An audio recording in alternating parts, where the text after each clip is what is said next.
กินน้ำอะไรดีอ่ะอันน้ำผม โอ๊ยอาจารย์ให้มาตามอ่ะเอ็งต้องมาทำกิจกรรมนะอาจารย์เรียกเรายังไม่ได้กินข้าวเลยอ่ะแต่อาจารย์เรียกตอนนี้เอ็งต้องไปนะอ๋อก็ได้ได้เดี๋ยวเรามาหาอาจารย์ก่อนนะแกไปกินข้าวก่อนได้ไหมโอเค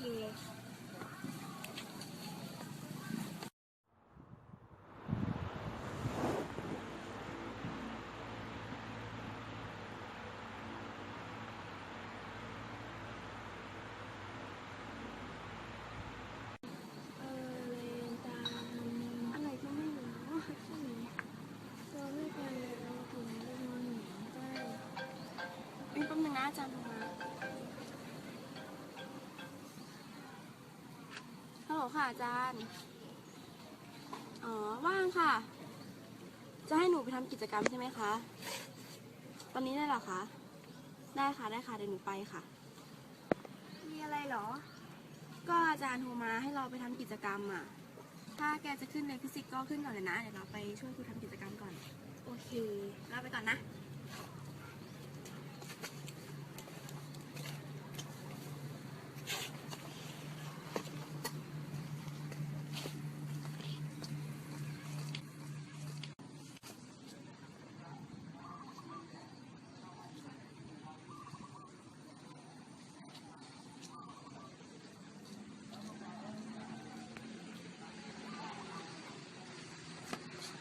ดีเลยวันนี้อาจารย์ฟิสิกส์บอกแนวข้อสอบชอบปล่อยให้เราอยู่คนเดียวเลยนะทั้งวิชาไทยคณิตสอบคอยดูนะต่อไปเราจะไม่บอกแนวข้อสอบเลยอีกละ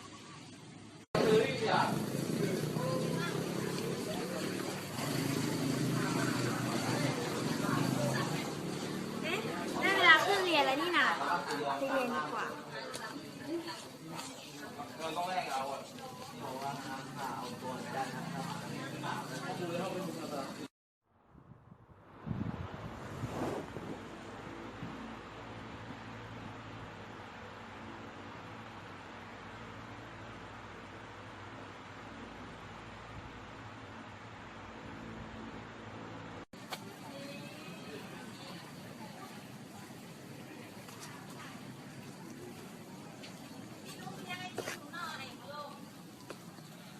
ป้ายทำงานอะไรอ่ะอ๋องานเก่าแล้วตอนที่เราทำกิจกรรมอะมีงานอื่นไหมอะแบบเกี่ยวกับเรื่องพืชอะไรอย่างเงี้ยครูเขาให้ได้ไหมไม่มีนะ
เฮ้อเราทำมากไปหรือเปล่านะ แล้วไม่น่าเห็นแก่ตัวอย่างนี้เลย ออยจะรู้สึกไงนะ เราพูดกับไส้แรงไปหรือเปล่ามันก็แค่เรื่องสอบทำไมเราต้องพูดกับไส้แบบนั้นจริงๆเราก็ผิดเองนี่แหละที่เราไม่สนใจเรามัวแต่ไปทำกิจกรรมฝ้ายจะรู้สึกยังไงนะ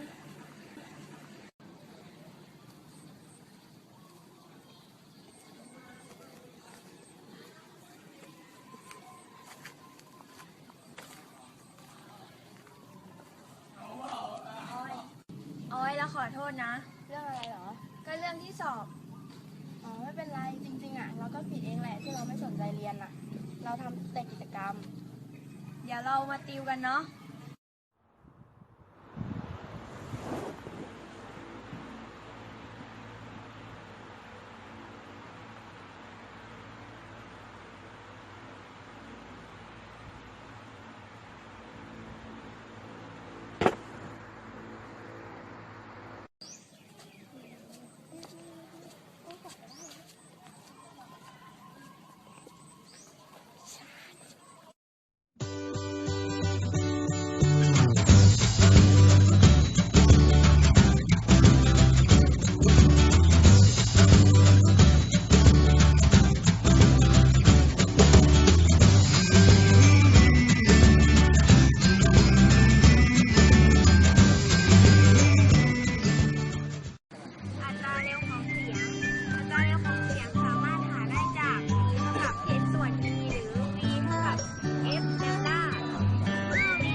แล้วก็ปัจจัยที่มีผลต่ออัตราเสียงนะ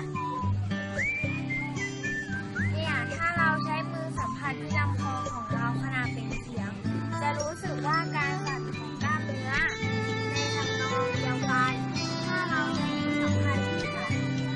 เช่นสายกีตาร์ก็จะพบว่ามีการสั่นของสายในขณะที่เราเกิดเสียงนั่นยิ่งไปกว่านั้นจะพบว่าขนาดของการสั่นเกี่ยวข้องโดยตรงกับความดังของเสียงนั่นคือเสียงจะดังมากเมื่อวัตถุเกิดการสั่นแรงและเสียงจะเบาลงเมื่อมีวัตถุสั่นน้อยลง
เป็นไงข้อสอบทำได้ไหมเราทำได้หลายข้อเลยรอที่นี่ที่เราติวกันนะใช่แล้ว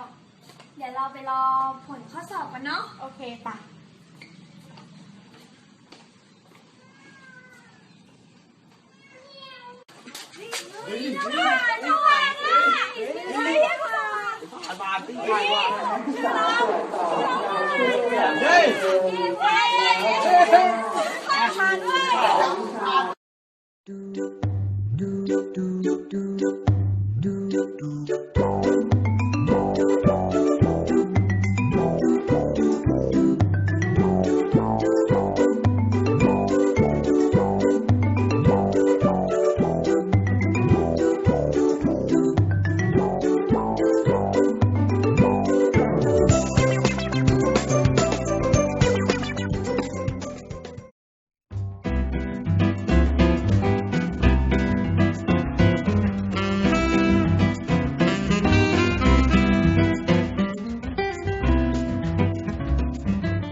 เสียงสามารถเคลื่อนที่อ้อมสิ่งกีดขวาง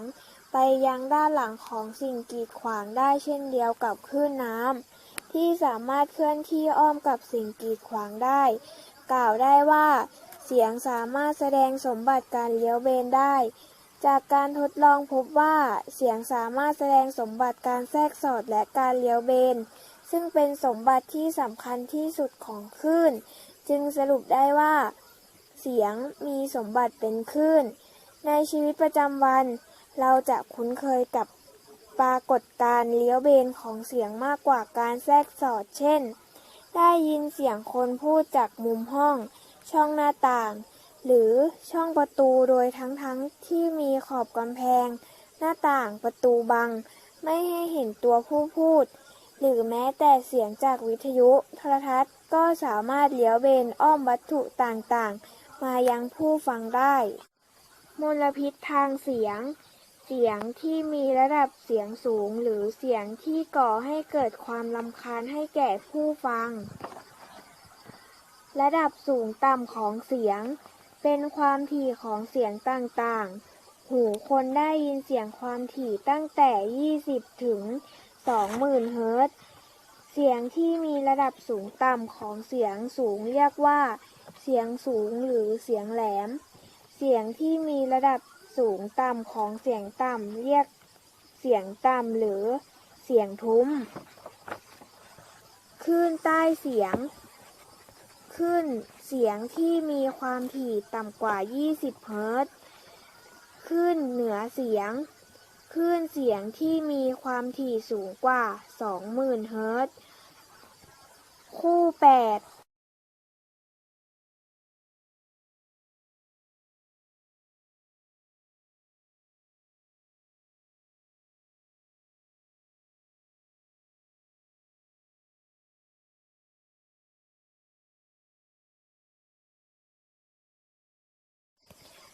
เสียงสะท้อน เกิดเมื่อเสียงไปกระทบตัวก้านแล้วสะท้อนกลับมาอยู่ตัวกลางเดิมตามกฎการสะท้อน โดยหูจะแยกเสียงสะท้อนออกจากเสียงแรกได้เมื่อเสียงสะท้อนกลับมาถึงผู้พูด ใช้เวลามากกว่าเศษ1/10 วินาทีกำลังเสียง ปริมาณพลังงานเสียงที่ส่งออกจากแหล่งกำเนิดเสียงใน1 หน่วยเวลามีหน่วยจูลต่อวินาทีหรือวัตต์ ความเข้มเสียง พลังงานเสียงที่ตกกระทบพื้นที่1 ตารางหน่วยในเวลา1 วินาที โดยพื้นที่นั้นมีระนาบตั้งฉากกับทิศทางการเคลื่อนที่ของคลื่น มีหน่วยวัตต์ต่อตารางเมตร ถ้าแหล่งกำเนิดเสียงเป็นจุดจะหาค่าความเข้มเสียงได้จาก I เท่ากับ P ส่วน4 พาย R ยกกำลัง2